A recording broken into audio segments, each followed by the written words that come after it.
जय जय श्री राधे। सिद्धि विनायक कृपा चैनल में आप लोग का दिल से स्वागत है फ्रेंड्स। आज की वीडियो में फ्रेंड्स मैं आपके साथ आरती हम क्यों करते हैं और इसका कितना महत्व है हमारे भक्ति में, कि हम भगवान की आरती हम कि क्या मतलब किसका कितना महत्व है, तो इसकी वीडियो में शेयर कर रही हूँ। क्योंकि जिसे हम आरती कहते हैं और जिसे हम निरंजन भी कहते हैं, जो हम सुबह शाम भगवान का गायन करते हैं, उनकी भक्ति में रहते हैं, और हम जब अपनी पूजा को समाप्त करते हैं तो उसको आरती करने के बाद ही हम भगवान से क्षमा अर्चना करते हैं। उनसे कहते हैं कि भगवान, अगर मुझसे आरती गाने में या करने में अगर गलती हुई है तो आप मुझे क्षमा करें।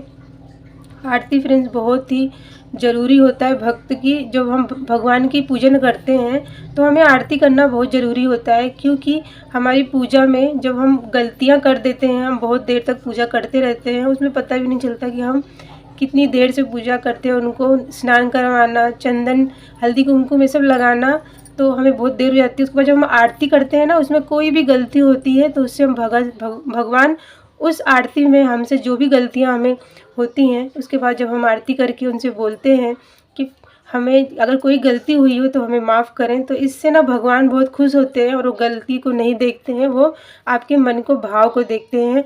और आप जब उनकी आरती गाते हैं तो आपकी श्रद्धा आपके मुख पे नज़र आती है। इतने मन से उनको देखते हुए, निहारते हुए और घंटी की ध्वनि देते हुए या फिर तालियों की ध्वनि देते हुए आप उनकी सेवा करते हैं, तो इससे जो भक्त और भगवान की वो भक्ति है ना, भगवान उस चीज़ को, भाव को देखते हुए आपके पूजा करने से भगवान बहुत जल्दी से खुश होते हैं। और आपका मन भी आरती करने के बाद इतना अच्छा लगता है आपको कि आप गाते हैं, आप रोज़ उस भक्ति भाव से करते हैं। फ्रेंड्स, हमें आरती वैसे भी कहते हैं कि 5 दीपक को, 5 जो उसकी बाती होती है, आपने देखा होगा कहीं बाहर आरती होती है तो वहाँ पे 5 या 3 विषम संख्या होती है ना, तो उस तरह से हम आरती का वो दीप बनाते हैं। लेकिन अगर आप घर में कर रहे हैं तो आप एक ही दीपक से आप आरती कर सकते हैं, क्योंकि हम घर गृहस्थ वाले हैं, इतना हम भगवान की रोज़ रोज़ मतलब ऐसे आरती जल्दी से काम करना होता है, तो ये सब हम करते हैं फ्रेंड्स। और अपनी भक्ति को हम भगवान से उनकी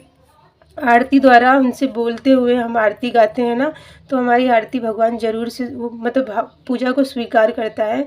और आप अपने घर में एक ही दीपक से आरती कर सकते हैं। सुबह शाम ज़रूर से आरती करें।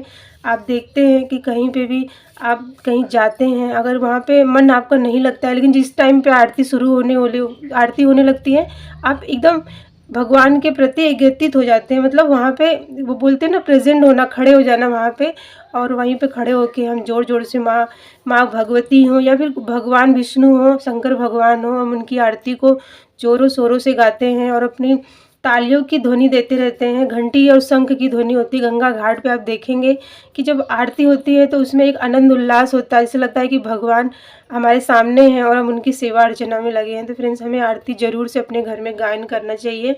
शाम या सुबह में, जब आप शाम में दोनों बेला मिलती हैं, जो मतलब शाम का टाइम होता है, गोधुरिया बेला जिसे कहते हैं, उसमें मतलब शाम का एकत्रित होना, मतलब जो सुबह से हम भगवान रात का मतलब वहाँ पे आना होता है, तो इसलिए उस टाइम पे दोनों जब समय वेला मिलते हैं तो आप देखेंगे मंदिरों में या फिर घरों में जब लोग गायन करने लगते हैं, आरती करने लगते हैं, तो वहाँ पे कोई कुछ खा पी रहा हो तो वो भी रख देता है, बंद कर देता है और उठ के बैठ जाता है और भगवान की भक्ति में माथा टेक देता है। अगर वो अपने शरीर से मतलब स्वस्थ नहीं है तो वहीं पे अपने बिस्तर पे ही बैठ के वो मतलब उठ के बैठ जाते हैं और वहीं से ही माथा टेक लेते हैं, क्योंकि भगवान और भक्त का उनको श्रद्धा है उनके प्रति।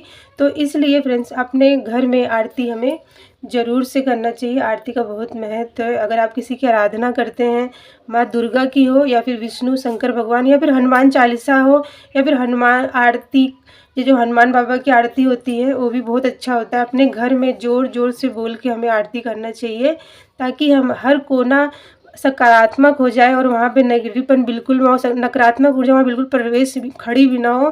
क्योंकि जहाँ भगवान का गान होता है, जहाँ आरती होती है, जहाँ सुबह शाम भगवान की भक्ति में लोग लगे हुए हैं, तो वहाँ पे मतलब कुछ भी गलत नहीं हो सकता। भगवान वहाँ वास करते हैं। तो आप भी अपने घर में ज़रूर से आरती करें। दुर्गा माँ की आप आरती देखते होंगे, अगर जागरण होता है वहाँ पे कोई भी मन किसी का लगता नहीं है, बैठे रहते हैं, उठते हैं, बैठते हैं। लेकिन जब 4 बजे की आरती होती है ना, तो वहाँ सब एकत्रित हो जाते हैं, खड़े होके माँ दुर्गा की आरती गाते हैं। उनको हर तरह से मतलब आरती करने के बाद उनका समर्पण अपने मन की बात दुर्गा माँ से कहते हैं। तो ये सब करें और अपने घर में आरती करते रहें फ्रेंड्स। और सब अपने बच्चों को भी, या फिर बड़े आपके साथ अगर खड़े होते हैं तो ठीक है, नहीं तो आप खुद ही आरती करके पूरे घर में घुमा के सभी को आरती देना चाहिए। और भगवान से हमें बोलना चाहिए कि भगवान, मैं अगर मुझसे कोई गलती हुई हो तो आप उसे, हम गृहस्थ हैं, मतलब हम परिवार में रहते हैं, हम जितनी हमसे श्रद्धा होती है हम उतनी भक्ति करते हैं, तो भगवान इससे बहुत खुश होते हैं। वो आपको ये नहीं देखते कि आपने उनके प्रति क्या भोग और क्या समर्पण किया, आपका वो हृदय से प्रेम देख के फ्रेंड्स वो आपकी आरती को स्वीकार करते हैं। और फ्रेंड्स ये सब मैंने आपके साथ शेयर किया कि हमें अपने घर में आरती क्यों करना चाहिए और इसका कितना महत्व है, हमें अपने जीवन में इसको उतारना चाहिए। पूजा करते हैं, सब कुछ करते हैं, लेकिन जब पंडित आरती करवाते हैं सॉरी, तो उस तरह से जब वो उस समर्पण में ना अपना हृदय में कितनी उल्लास, आप देखते होंगे तालियों की ध्वनि से लोग खड़े होकर इतनी ज़ोर ज़ोर से आरती करते हैं। तो यही भगवान के प्रति हमारा प्रेम है। और ये छोटी सी वीडियो थी जो मैंने आपके साथ शेयर की। तो मिलती हूँ मैं बहुत ही अच्छी वीडियो के साथ, तब तक के लिए जय जय श्री राधे।